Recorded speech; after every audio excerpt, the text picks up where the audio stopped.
बच्चों आपको याद होगा कि लास्ट लेक्चर में हम लोगों ने ये डिस्कस किया था कि मैग्नेटिज्म ऑफ एटम जो है उसकी वजह कौन है, और हम लोग इस नतीजे पर पहुंचे थे कि एटम के अंदर मौजूद इलेक्ट्रॉन्स हैं जो असल में उस एटम के मैग्नेटिक बिहेवियर को डिफाइन करते हैं। और हम लोगों ने ये भी डिस्कस किया था कि इलेक्ट्रॉन्स जो है उनकी दो किस्म की मोशंस है जो मैग्नेटिज्म की वजह बनती हैं, एक उनकी ऑर्बिटल मोशन और एक उनकी स्पिन मोशन। अब हम इसको मजीद आगे लेकर चलते हैं कि ऑर्बिटल मोशन की वजह से मैग्नेटिक फील्ड और स्पिन मोशन की वजह से जो मैग्नेटिक फील्ड है कभी कभार वो एक दूसरे को सपोर्ट करेंगे और कभी कभार एक दूसरे को कैंसिल करेंगे। अगर ऑर्बिटल मोशन का मैग्नेटिक फील्ड और स्पिन मोशन का मैग्नेटिक फील्ड एक दूसरे को कैंसिल कर दें तो फिर ओवरऑल एटम जो है उसमें तो मैग्नेटिक फील्ड खत्म हो गया। ठीक है, रिजल्टेंट मैग्नेटिक फील्ड एटम के लेवल पर नहीं है। स्पिन इलेक्ट्रॉन्स अपना मैग्नेटिक फील्ड प्रोड्यूस कर रहे हैं, इसी तरह से ऑर्बिटल मैग्नेटिक फील्ड भी प्रोड्यूस हो रहा है, लेकिन उनका जो ओवरऑल इफेक्ट है वो कैंसिल हो रहा है, तो एटम जो है उसमें कोई मैग्नेटिक फील्ड नहीं होगा। ऐसा एटम कहलाता है डायमैग्नेटिक एटम। ठीक है, तो जरा देखिए what is diamagnetic substance. The substances in which the magnetic field is produced by the orbital and spin motion. वो जो दोनों मैग्नेटिक फील्ड प्रोड्यूस होते हैं ऑर्बिटल एंड स्पिन मोशन की वजह से of an electron in an atom add up to zero, इनका resultant zero हो जाए। Such substances are called diamagnetic substances. अब डायमैग्नेटिक सब्सटेंसेस की एग्जांपल्स क्या है? Copper, antimony, bismuth, water etcetera. ये आपके बुक के हिसाब से एग्जांपल्स हैं, और भी बेतहाशा एग्जांपल्स हैं, लेकिन हम बुक के स्कोप में रहते हुए बात करते हैं। अच्छा, डायमैग्नेटिक सब्सटेंस करेंगे क्या? अगर मैं एक मैग्नेट को डायमैग्नेटिक सब्सटेंस के करीब लेकर आऊंगा तो वो मैग्नेट को हल्का सा रिपेल करेंगे। ठीक है, वीकली रिपेल करेंगे। इसके लिए एक और वर्ड है फीबली रिपेल करेंगे। ठीक है ना, तो diamagnetic substances are feebly repelled by the magnets. तो एक्सटर्नल मैग्नेटिक फील्ड में इनका बिहेवियर क्या होगा? ये मैग्नेटिक फील्ड से रिपेल होंगे।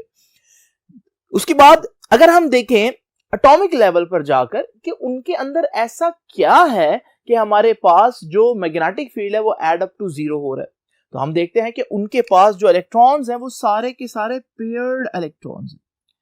तो इलेक्ट्रॉन्स जब पेयरिंग करते हैं तो एक दूसरे का मैग्नेटिक फील्ड जो है वो कैंसिल कर देते हैं। इस वजह से हम कहते हैं कि these materials have paired electron. ये तो होगी चंद बातें डायमैग्नेटिक सब्सटेंसेस के बारे में। लेकिन अब जरा देखते हैं कि हमारे पास अगर कोई ऐसा एटम हो जिसका मैग्नेटिक फील्ड जो ऑर्बिटल मोशन से प्रोड्यूस हो रहा है और जो स्पिन मोशन से प्रोड्यूस हो रहा है वो एक दूसरे को कैंसिल करने की बजाय वो एक दूसरे को सपोर्ट करें, तो फिर एटम के अंदर एक रिजल्टेंट मैग्नेटिक फील्ड मौजूद होगा। ऐसे एटम को हम कहेंगे कि ये एक पैरामैग्नेटिक एटम है। और ये पैरामैग्नेटिक सब्सटेंसेस की डेफिनेशन मैंने आपके सामने लिखी है। The substances in which orbital and spin motion of electrons in an atom support each other, एक दूसरे को सपोर्ट करें, and the atoms behave like a tiny magnet. तो एटम के अंदर एक मैग्नेटिक फील्ड मौजूद होगा, और जब किसी चीज के अंदर मैग्नेटिक फील्ड हो तो उसको तो हम मैग्नेट बोलते हैं। तो आपका एटम जो है it is behaving like a tiny magnet. Such substances are called paramagnetic substances. इनकी example manganese, aluminium, iron, cobalt, nickel etcetera. अब हम देखते हैं कि अगर मैं एक एक्सटर्नल मैग्नेट इसके करीब लेकर आऊं तो ये क्या करेंगे? तो क्योंकि ये खुद एक टाइनी मैग्नेट की तरह बिहेव कर रहा है, तो जब मैं इसके करीब एक मैग्नेट लेकर आऊंगा तो ये हल्का सा अट्रैक्ट होगा मैग्नेट की तरफ। तो they are feebly attracted towards the magnet. उनके बारे में क्या था? Feebly repelled. ठीक है, ये इंपॉर्टेंट वर्ड्स मैं हाईलाइट कर रहा हूं। ठीक है, यहां पर देखें एड अप टू जीरो, यहां पर मैंने आपके सामने लिखा है कि एटम सपोर्ट ईच अदर। ठीक है, मोशन सपोर्ट ईच अदर। अच्छा, अब हम अगर इनके एटॉमिक लेवल पर जाकर देखें कि ऐसा क्या है इनके अंदर कि हमारे पास इनका मैग्नेटिक फील्ड एक दूसरे को सपोर्ट कर रहा है, तो हम जब देखते हैं तो पता चलता है इनके पास अनपेयर्ड इलेक्ट्रॉन्स है। ठीक है, जो अनपेयर्ड इलेक्ट्रॉन्स होते हैं उनकी स्पिन सेम डायरेक्शन में होती है, जिसकी वजह से हमारे पास जो मैग्नेटिक फील्ड है वो रिजल्टेंट जो है मैग्नेटिक फील्ड वो काफी स्ट्रांग होता है। स्टूडेंट्स, आप लोगों ने देखा कि डायमैग्नेटिक सब्सटेंसेस जो है वो फीबली रिपेल करते हैं मैग्नेट्स को, और पैरामैग्नेटिक फीबली अट्रैक्ट करते हैं। लेकिन हमारी जिंदगी में बहुत सी ऐसी चीजें हैं जो मैग्नेट को वीकली अट्रैक्ट नहीं करती बल्कि बहुत स्ट्रांगली अट्रैक्ट करती, जैसे आयरन। तो आयरन क्या है? आयरन एक फेरोमैग्नेटिक सब्सटेंस है। अब ये फेरोमैग्नेटिक सब्सटेंस क्या होते हैं? चलते हैं नेक्स्ट बुक पर देखते हैं कि फेरोमैग्नेटिक सब्सटेंसेस बेसिकली क्या होते हैं। तो स्टूडेंट्स, फेरोमैग्नेटिक सब्सटेंसेस क्या होते हैं? बाय डेफिनेशन मैं आपको बता चुका हूं कि फेरोमैग्नेटिक सब्सटेंसेस ऐसे सब्सटेंसेस होते हैं जो बहुत स्ट्रांगली अट्रैक्ट होते हैं मैग्नेट्स की तरफ। ये क्यों स्ट्रांगली मैग्नेटाइज होते हैं ये हम जानेंगे अभी थोड़ी देर में। और ये परमानेंटली मैग्नेटाइज रह सकते हैं, ऐसा नहीं कि मैग्नेट हट जाए तो इनका मैग्नेटिज्म खत्म हो जाता है, बल्कि ये बहुत अरसे तक मैग्नेटाइज रह सकते हैं। जैसे आप घरों में मौजूद मैग्नेट्स देखते हैं कि वो साला साल मैग्नेट ही रहते हैं, उनकी मैग्नेटाइजेशन खत्म नहीं होती। ऐसे सब्सटेंसेस को हम कहते हैं फेरोमैग्नेटिक सब्सटेंसेस। ठीक है, the substances in which atoms cooperate with each other in such a way so that they exhibit a strong magnetic effect and are strongly attracted by the magnets are called ferromagnetic substances। ठीक है, ferromagnetic substances में हमारे पास iron, nickel, cobalt, chromium dioxide and alnico. Alnico basically एक alloy है iron का, aluminium, nickel और cobalt, इन तीन चार चीजों का जो अलॉय है उसे हम कहते हैं ऑलनिको। अब जरा देखते हैं कि हमारे पास ये फेरोमैग्नेटिज्म क्यों प्रोड्यूस हो रहा है, यानी कोई इतना स्ट्रांगली मैग्नेटाइज क्यों हो रहे हैं कुछ सब्सटेंसेस। तो हमने जब इनकी रीसेंट स्टडी देखी तो हमें पता चला कि अगर हमारे पास एक फेरोमैग्नेटिक सब्सटेंस हो तो उसके अंदर छोटी छोटी डोमेन्स होती हैं। ये देख रहे हैं आप, ब्लैक में मैंने आपके सामने एक हिस्सा शो किया, इसे मैंने एक डोमेन बोला। ये डोमेन की खास बात क्या होती है? ये डोमेन की खास बात ये होती है कि इस डोमेन के अंदर जितने एटम्स होते हैं उन सब का मैग्नेटिक फील्ड एक ही डायरेक्शन में, यानी एक डोमेन के अंदर हम कह सकते हैं कि सारे एटम्स जो है वो अपने मैग्नेटिज्म को लेकर बिल्कुल ऑर्डर में होते हैं, अलाइंड होते हैं, जिसकी वजह से वो एक दूसरे को कैंसिल तो करेंगे नहीं। तो जब वो कैंसिल नहीं करेंगे तो आप देखेंगे जो आपकी डोमेन है वो बहुत स्ट्रांगली मैग्नेटाइज होगी, बल्कि मैं ये कहता हूं कि जितना मैग्नेटाइज हो सकती थी वो उतना मैग्नेटाइज हो जाएगी, यानी कि मैग्नेटाइज होगी टू द सैचुरेशन। सैचुरेशन का मतलब होता है जितनी हद है वो सारी मैग्नेटाइज हो जाएगी, जितनी लिमिट है, जितना पॉसिबल है वो मैग्नेटाइजेशन हमें अचीव होगा। तो ये एक डोमेन जो है वो बहुत ज्यादा स्ट्रांगली मैग्नेटाइज होती है। डोमेन के बारे में आप लोगों ने 3-4 बातें याद रखनी है, वो सारे पॉइंट्स मैंने आपके सामने लिखे हैं। Recent studies of ferromagnetism have shown that there exist in ferromagnetic substances small regions called domains। तो ferromagnetic substances के अंदर छोटे छोटे regions होते हैं जिनको हम domains कहते हैं। domains में खास बात क्या है? Point number 1, domains are macroscopic size, यानी ऐसा नहीं कि बहुत छोटे, इसमें कोई चंद 1, 2, 10, 12 एटम्स होंगे, नहीं। डोमेन मैक्रोस्कोपिक यानी अच्छी खासी बड़ी चीज होती है। कितनी बड़ी जी? Size of the order of millimetre, 10⁻³ और लेस। तो मिलीमीटर के साइज के होते हैं। आपको मालूम है कि आपके स्केल के ऊपर जो सबसे छोटी रीडिंग होती है वो 1 मिलीमीटर होती है, और मिलीमीटर आप आम आंख से देख सकते हैं। तो मैक्रो चीज ही हुई ना। डोमेन्स क्योंकि इतनी बड़ी होती है तो हम कहेंगे इसमें कितने एटम्स आते हैं? Domains are large enough to contain 10⁻12 to 10⁻16 atoms. ये अच्छी खासी बड़ी होती है, इसमें 10⁻12 to 10⁻16 एटम्स आ सकते हैं। ठीक है, within each domain the magnetic fields of all the spinning electrons are parallel. लो जी, एक डोमेन के अंदर सारे जो मैग्नेटिक फील्ड होते हैं हर इंडिविजुअल एटम के वो बिल्कुल पैरेलल होते हैं, एक ही डायरेक्शन में होते हैं to one another. That is, हम ये कह सकते हैं कि each domain is magnetised to saturation. ठीक है, यानी जितना मैक्सिमम पॉसिबल कोई चीज मैग्नेटाइज हो सकती है तो डोमेन उस हद तक मैग्नेटाइज है, सैचुरेट हो गई है मैग्नेटाइजेशन में। और आखिरी पॉइंट क्या? Each domain behaves as a small magnet with its own north and south poles। अब देखें ना, हर एक डोमेन जो है वो एक छोटा सा मैग्नेट है, क्योंकि उसके अंदर सारे एटम्स जो है वो मैग्नेटिकली अलाइंड है। तो इसलिए मैं एक एरो यहां पर बना रहा हूं जो कि बता रहा है कि इसका एक पर्टिकुलर नॉर्थ और एक पर्टिकुलर साउथ है। लेकिन स्टूडेंट्स जरा देखें, मान ले कि एक डोमेन जो है वो फुली मैग्नेटाइज है, लेकिन क्या ये पूरा क्रिस्टल मैग्नेटाइज होगा? अगर आप गौर करें तो जरा नोट करें कि हमारे पास ये जो डोमेन है इसका नॉर्थ अगर इधर को है तो ये जो डोमेन है इसका नॉर्थ तो बिल्कुल ऑपोजिट है। ये डोमेन बहुत अच्छे से मैग्नेटाइज है, ये डोमेन भी बहुत अच्छे से मैग्नेटाइज है, लेकिन ये दोनों मिलाकर तो एक दूसरे का मैग्नेटिज्म कैंसिल कर देंगे ना। इसी तरह से इसको देखें, इसका मैग्नेटिक फील्ड इधर को है जबकि इसका जो मैग्नेटिक फील्ड है वो इधर को है, तो इन्होंने तो एक दूसरे को कैंसिल कर देना। तो आप देखेंगे कि हर जगह पर आपको ऐसी डोमेन्स मिलेंगी जो एक दूसरे को कैंसिल कर रही होंगी। तो हर डोमेन जो है बहुत ज्यादा मैग्नेटिकली सैचुरेटेड है, लेकिन ओवरऑल जो क्रिस्टल है वो बहुत ज्यादा मैग्नेटिक नहीं होगा, उसमें मैग्नेटिज्म नहीं होगा। क्यों? क्योंकि डोमेन्स कैसे जुड़ी हुई है? रैंडमली ओरिएंटेड, बेतरतीबी से जुड़ी हुई है। तो एक का नॉर्थ दूसरे के नॉर्थ को कैंसिल कर सकता है। तो ओवरऑल मैग्नेटिज्म फिर कैसे अचीव किया जाए, ये हम जानेंगे अब इसी लेक्चर के नेक्स्ट पार्ट में। तो चलते हैं नेक्स्ट बोर्ड पर, देखते हैं कि हम एक फेरोमैग्नेटिक मटेरियल को किस तरह से मैग्नेटाइज कर सकते हैं। ठीक है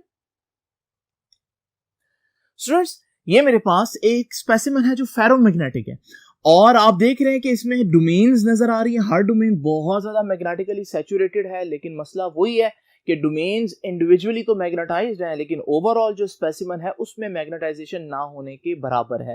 ये बात मैंने यहां लिखी, इन एन अनमैग्नेटाइज्ड आयरन, यानी है फेरोमैग्नेटिक मटेरियल लेकिन अभी ये मैग्नेटाइज्ड नहीं है। In an unmagnetised iron the domains are oriented in a disorderly fashion, बेतरतीबी से जुड़ी होती है। उसका रिजल्ट क्या होगा? So that the net magnetic effect of a sizeable specimen is zero. ठीक है, साइजेबल स्पेसिमेन मतलब कि अच्छा बड़ा अगर साइज का हमारे पास एक क्रिस्टल हो तो उसमें हम देखेंगे कि मैग्नेटिक इफेक्ट नहीं आ रहा। When the specimen placed in an external magnetic field, अच्छा अब हम क्या करेंगे? अब हमने उसको मैग्नेटाइज करना है, ठीक है, तो हम क्या करेंगे? हम एक एक्सटर्नल मैग्नेटिक फील्ड अप्लाई करते हैं। ये देख रहे हैं आप, ये यहां पर मैंने एक नॉर्थ और एक साउथ शो किया है, यानी मैंने अपना जो स्पेसिमन था उसको एक्सटर्नल मैग्नेटिक फील्ड में रख दिया है। इससे क्या होगा? सारी डोमेन्स क्योंकि छोटे छोटे मैग्नेट थे तो वो नॉर्थ और साउथ को देखकर अपने आप को मैग्नेटिक फील्ड के साथ अलाइंड कर लेंगे। जब वो अपने आप को मैग्नेटिक फील्ड के साथ अलाइंड कर लेंगे तो सारी डोमेन्स के मैग्नेटिक फील्ड अब एक ही डायरेक्शन में हो गए। तो अब आप कहेंगे कि डोमेन्स तो उसी तरह से मैग्नेटाइज हैं जैसे पहले थी, लेकिन क्योंकि अब एक दूसरे के साथ अलाइंड है, ओरिएंटेड है सेम डायरेक्शन में, तो फिर हमारे पास अब ये पूरा का पूरा क्रिस्टल भी अच्छा खासा मैग्नेटाइज हो चुका होगा।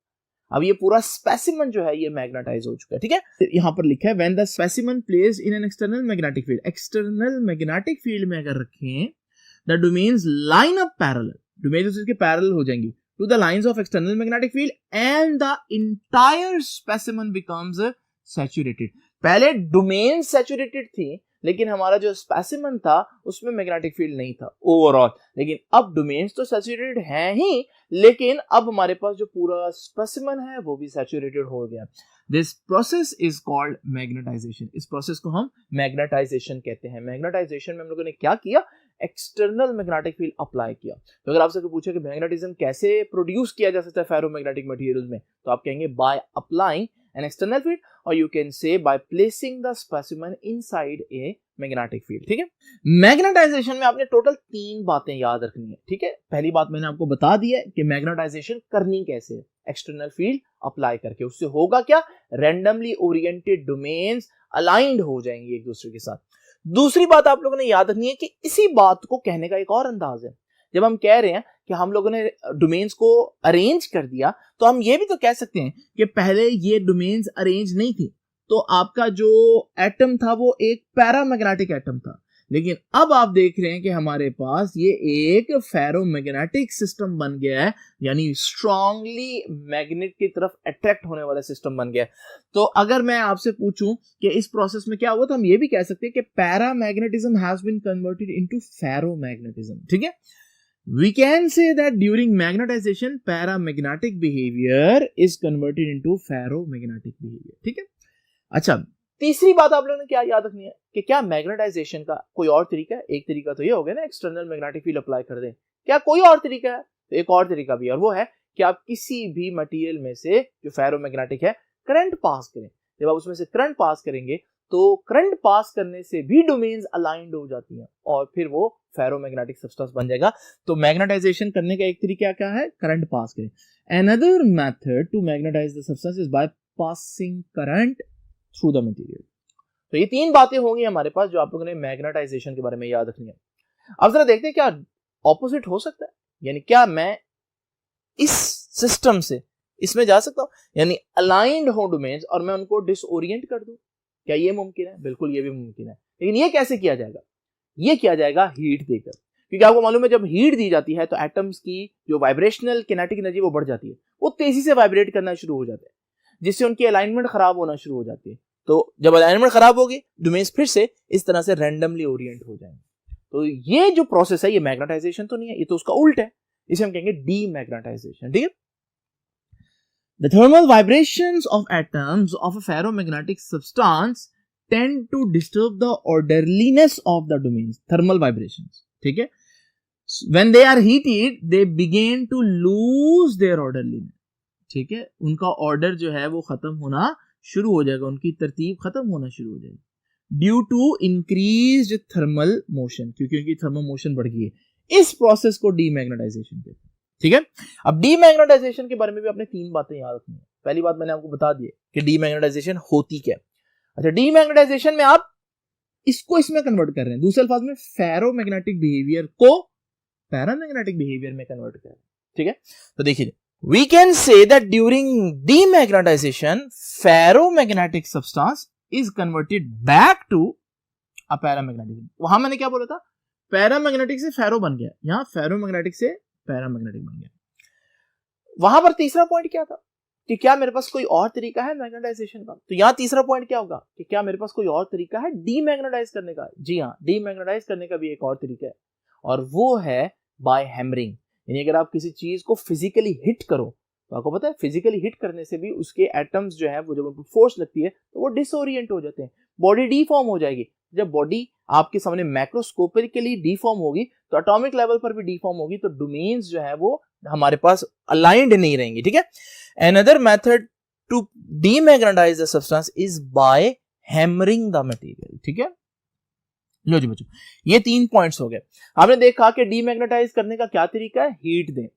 अब एक खास अमाउंट ऑफ हीट होगी, एक खास टेम्परेचर होगा जिसपे जो हमारा मटेरियल है वो डीमैग्नेटाइज हो जाएगा, या दूसरे अल्फाज में एक खास टेम्परेचर होगा जो मैंने अगर प्रोवाइड कर दिया तो हमारा जो फेरोमैग्नेटिज्म है वो सिर्फ पैरामैग्नेटिज्म रह जाएगा, ठीक है ना। तो उस टेम्परेचर को कहते हैं क्यूरी टेम्परेचर। तो what is Curie temperature? The temperature above which a ferromagnetic substance becomes paramagnetic is called Curie temperature. याद रखिएगा ऑब्जेक्टिव के लिए, the Curie temperature for iron is 750 degree Celsius. Students, एक और बात जो कल डिटेल में आएगी अगले लेक्चर में, लेकिन अभी मैं आपको थोड़ा सा उसको बता दूं।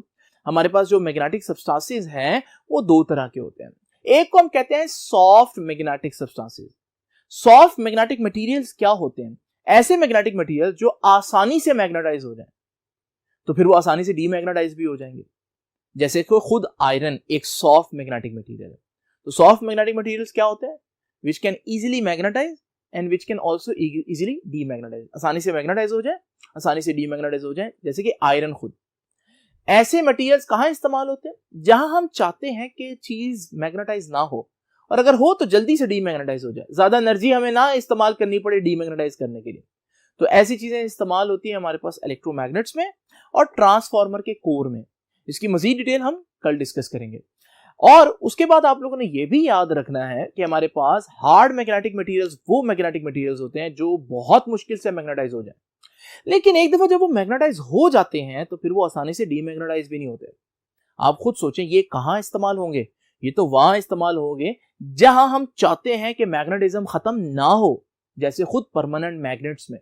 तो परमानेंट मैग्नेट्स जो हैं वो आयरन से नहीं बनते, वो किसी हार्ड मैग्नेटिक मटेरियल से बनेंगे। और हार्ड मैग्नेटिक मटेरियल में हमारे पास 2 मिसालें आप लोगों ने याद रखनी है, स्टील और ऑलनिको, वो वाला अलॉय जिसकी मैं पहले बात कर रहा था। तो स्टूडेंट्स, ये था हमारा आज का लेक्चर। आई होप अब आपको समझ में आ गया होगा कि कुछ चीजें हमारे पास डायमैग्नेटिक क्यों होती है, कुछ पैरामैग्नेटिक क्यों होती है और कुछ फेरोमैग्नेटिक क्यों होती है। आपसे इंशाल्लाह मुलाकात होगी नेक्स्ट लेक्चर में। तब तक के लिए अल्लाह हाफिज।